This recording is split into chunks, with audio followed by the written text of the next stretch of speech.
It was 1983, the Cold War's icy grip tightening around the world. Tensions between the superpowers were at an all-time high, a delicate balance of power threatening to shatter at any moment. The world held its breath, bracing for the unknown.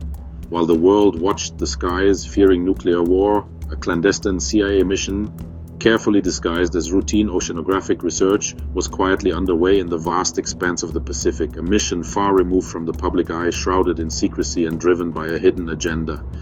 Their public goal, the one presented to the world, was simple and innocuous: to meticulously map the seabed, charting the underwater terrain with advanced sonar technology. A seemingly harmless scientific endeavor, but the real mission, the one concealed beneath layers of deception, was far more complex and dangerous. To locate and recover a lost Soviet submarine, a prize of immense strategic value in the ongoing Cold War chess game. A race against time and the unforgiving depths. But what they found, lurking in the abyssal plains, was something else entirely, something far beyond their wildest expectations, something that defied explanation, something that would fundamentally change everything we thought we knew about our planet, about the very nature of Earth itself, a revelation that would challenge the boundaries of science and reason.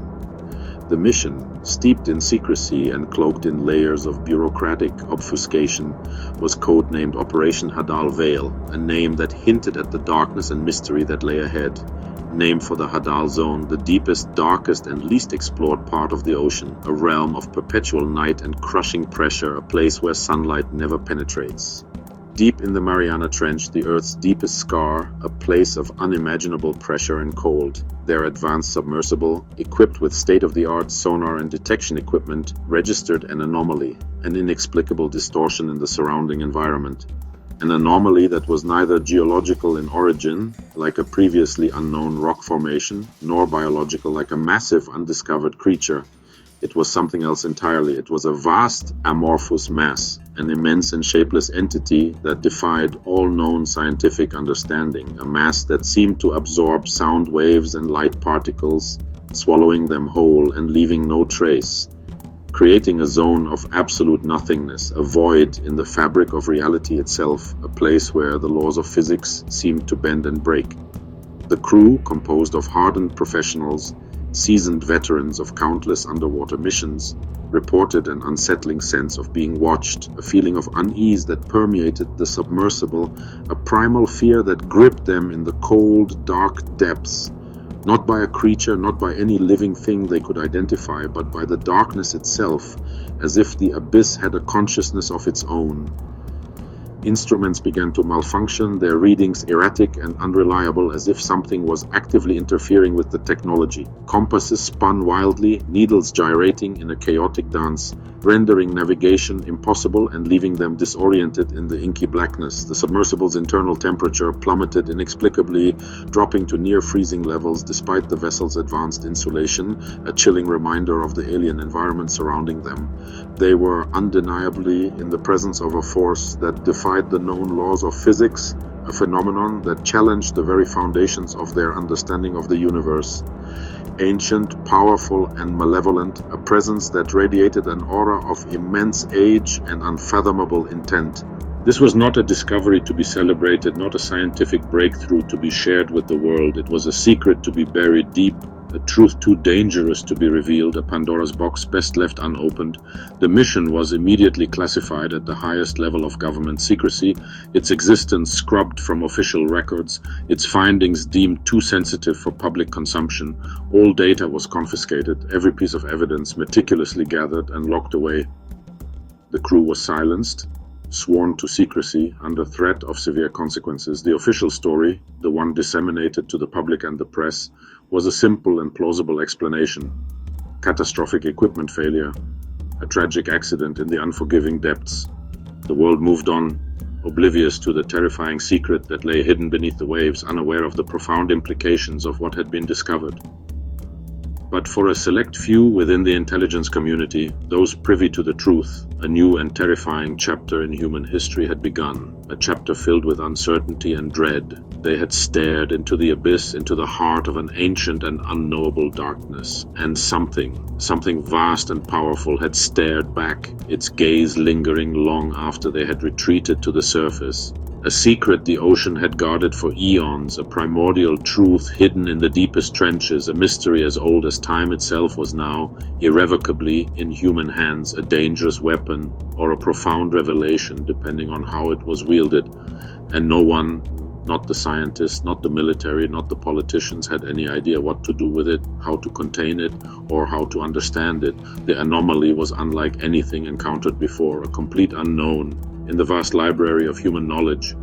It was as if the ocean itself was deliberately hiding something, concealing a truth too terrible for humanity to comprehend.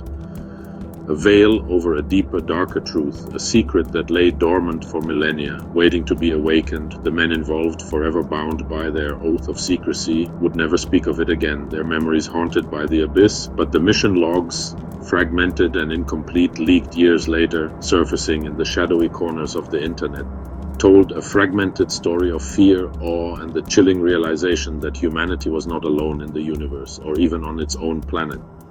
The darkness was not empty, a mere absence of light. It was alive, a sentient presence that permeated the abyss, a consciousness that dwarfed human understanding. The mission's legacy would haunt intelligence agencies for decades to come, a persistent enigma that defied all attempts at explanation. The abyss had revealed a tantalizing glimpse of its secret, a fleeting moment of revelation before the darkness closed in again. And humanity, blinded by its own arrogance, was utterly unprepared for the truth that lay beneath. The true threat, the real danger to humanity, was not lurking in the skies above, waiting to descend from the stars, but waiting patiently in the crushing blackness below, in the silent depths of the abyss where the sun never shines. Operation Hadalveil was not an end, but merely the beginning, the first crack in a dam holding back an ocean of secrets. The world, irrevocably changed by this encounter, would never be the same, forever haunted by the knowledge of what lurks beneath. And the darkness, disturbed from its ancient slumber, was only beginning to stir, its awakening a harbinger of things to come. The anomaly discovered in the deepest trenches of the ocean was given a name: dark oxygen. A misleadingly simple term, almost an understatement, for something that existed far beyond the realm of conventional science and human understanding. The name was chosen for its initial superficial resemblance to oxygen, but the similarities ended there. It wasn't oxygen nor a gas in any recognizable form, defying all known chemical classifications. Instead, it presented as a quasi-sentient, viscous, liquid-like energy field, unlike anything encountered before. Its properties were baffling, its behavior unpredictable. Samples retrieved at great risk from the crushing depths proved almost immediately impossible to contain within standard laboratory settings. The substance seemed to resist confinement at a fundamental level. Exposed to light, it recoiled violently as if in pain, drawing back into itself and becoming even more unstable.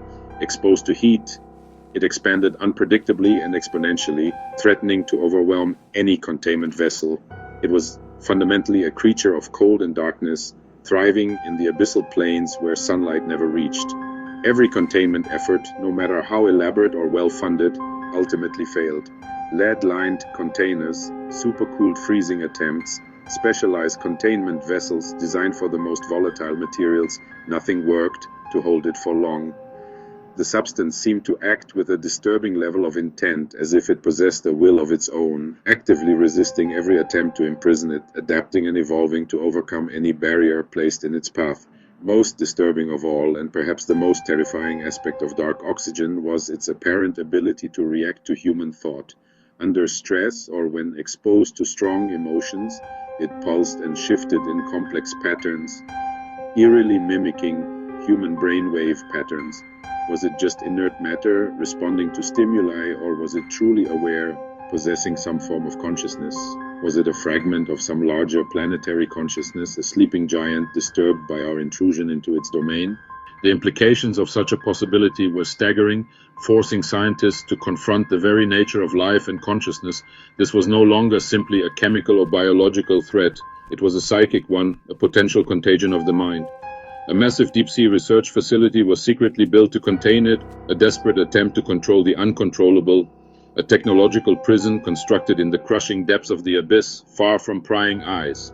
For a time, against all odds, it held, a testament to human ingenuity and determination, but the pressure, both from the immense weight of the ocean above and the relentless internal force of the substance itself, was ever present and growing. In 1997, after years of mounting tension, disaster struck with terrifying force. The facility, along with all its secrets and safeguards, was lost to the unforgiving depths. Containment, the last line of defense, had irrevocably failed. Dark oxygen was free, unleashed upon the world, and now, after decades of slumber, it had been disturbed, provoked by human actions. The veil had been lifted, the ancient slumber broken, and the monster in the deep was finally awake. The world above, basking in the illusion of safety and progress, remained blissfully oblivious to the looming threat, but those who knew the truth, those who had witnessed the power of dark oxygen firsthand, understood that the danger had only just begun, and that it was growing exponentially with each passing day. The ocean's ancient secret was now a clear and present danger to all life on the planet, a ticking time bomb hidden beneath the waves. Humanity, in its relentless pursuit of knowledge and resources, had poked the sleeping abyss, and the abyss, in its ancient and unknowable wisdom, had finally responded in kind. The story of dark oxygen, a story of hubris and unintended consequences, was just beginning to unfold, and its far-reaching consequences, both seen and unseen, would echo through the corridors of time, shaping the destiny of generations to come. Did our ancestors know of this threat? Myths worldwide speak of darkness rising from the deep. The Maya warned of Xibalba, the black breath from the sea. The Popol Vuh describes a cleansing dark mist. Ancient carvings show chaos emerging from the ocean, serpents coiling from the waves. Norse and Babylonian legends echo the same monstrous forces sleeping in the depths, destined to awaken. Are these just stories or fragmented memories of real cataclysms? The ancients warned us, the greatest danger comes not from the stars, but from the abyss. We were not the first to discover the deep secrets, just the last to forget. Science, too, tells a story of recurring catastrophe. Earth has endured 5 mass extinctions, many linked to sudden changes in the deep oceans. The Permian-Triassic extinction, the Great Dying, saw 90% of marine life vanish. Core samples reveal rapid oceanic upheaval, dead water rising, suffocating the planet. This isn't just volcanic activity, it's the signature of something deeper, something like dark oxygen. Extinctions follow a cycle, a cosmic clock ticking every 26 million years. Scientists look to the stars for answers, but the cycle is within the Earth, tied to the ocean's depths. What if this is the planet's breathing, an exhale from the abyss? The evidence is in the rocks, the fossils, the chemistry of ancient seas. The extinctions are rhythmic, pulsed, and linked to the deep. The clock is ticking, the next chime is overdue, and the abyss is stirring once more. Atlantis, a legend of a mighty civilization swallowed by the sea. Plato's account speaks of sudden destruction, the island vanishing overnight. What if Atlantis was the first victim of dark oxygen? A seafaring people, perhaps trying to harness the anomaly, doomed by their own hubris. The aftermath, not mud, but the residue of a dark oxygen event. Atlantis is not a fable, but a warning, a lesson about the dangers lurking in the deep. Their fate was meant to teach us. The ocean's secrets are not to be trifled with. The story survived as myth, but its truth is a ghost, a city destroyed by the black breath of the sea. We ignore it at our peril. Ancient cultures tracked the heavens, believing celestial alignments triggered events below. In 2025, Earth and Sun and the galactic center will align, a rare astronomical event. Ancient sites like Göbekli Tepe seem to mark this alignment, linking it to past cataclysms. What if dark oxygen is sensitive to these cosmic shifts, entangled with the galaxy's core? The alignment may be the trigger, the signal that awakens the sleeper in the deep. The Mayan calendar's end wasn't a date, but the start of a dangerous transition. The 2025 alignment falls within this window. The process is reaching its climax. The heavens are aligning and the darkness below is stirring. The ancients feared this moment, and it is almost here. For decades, dark oxygen was a secret, a clandestine operation buried deep beneath layers of government bureaucracy and scientific obfuscation. But in the modern age, the internet's pervasive reach makes true secrecy an increasingly impossible feat. Information wants to be free, and secrets, no matter how deeply guarded, eventually find a way to surface. Initially, whispers of Operation Hadal Veil surfaced on obscure online forums, dismissed as the ramblings of conspiracy theorists and science fiction enthusiasts. But then, the leaks began, a trickle at first, then a torrent. redacted documents, their secrets partially obscured, yet hinting at something far more sinister. Whistleblower testimony delivered in hushed tones, painting a picture of reckless ambition and unforeseen consequences. And finally, the most damning piece of evidence, a grainy video recovered from the lost deep-sea facility. The footage shows a reinforced observation window, offering a glimpse into the crushing darkness of the abyssal plain. Suddenly, a massive tendril lashes out from the inky blackness, impacting the glass with terrifying force, spider-webbing cracks across its surface, and then the clip abruptly ends, dissolving into static, leaving only unanswered questions and a lingering sense of dread. Experts have analyzed the footage frame by frame, but they can't definitively prove its authenticity.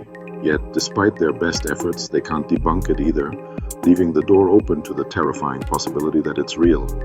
Official denials from the government follow the usual predictable script: ridicule aimed at discrediting the evidence, a calculated silence from mainstream media, and active suppression of dissenting voices. But the pattern is undeniable: leaks of classified information, courageous whistleblowers risking everything, and that chilling, grainy footage.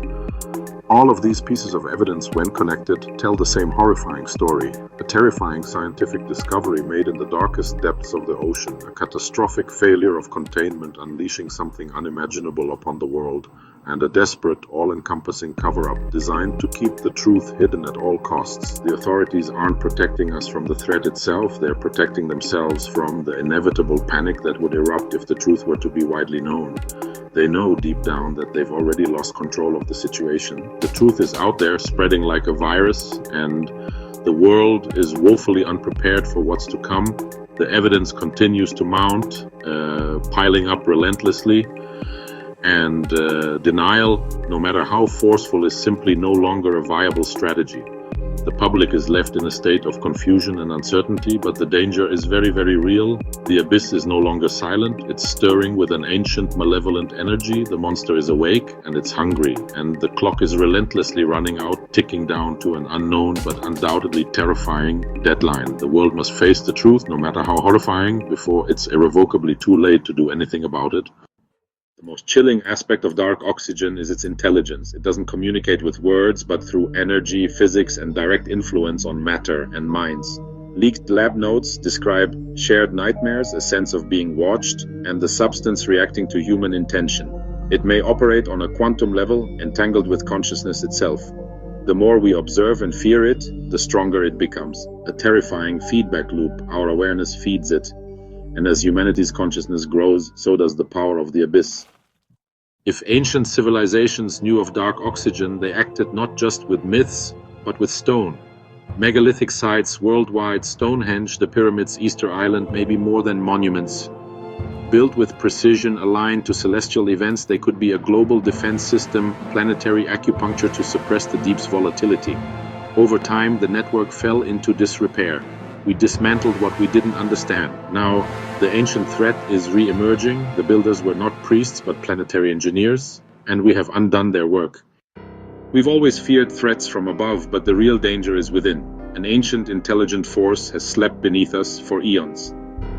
The next extinction won't come from space, it will rise from the ocean. The evidence is everywhere. Suppressed science, ancient myths, geological cycles, failed containment, and the crumbling megalithic network. The awakening is happening now. Marine die-offs, strange seismic signals, shifting currents. Authorities dismiss these as isolated incidents, but they are tremors before the quake. The cage is breaking. We must rethink our past, our myths, and our monuments, not as stories, but as survival manuals. We are not the first advanced civilization here, and the last one left us a warning. The abyss is patient, but the celestial clock is about to ring. The black breath of the earth is preparing to rise. The final warning is clear. Heed the lessons of the past or be consumed by the darkness below. The choice is ours while time remains.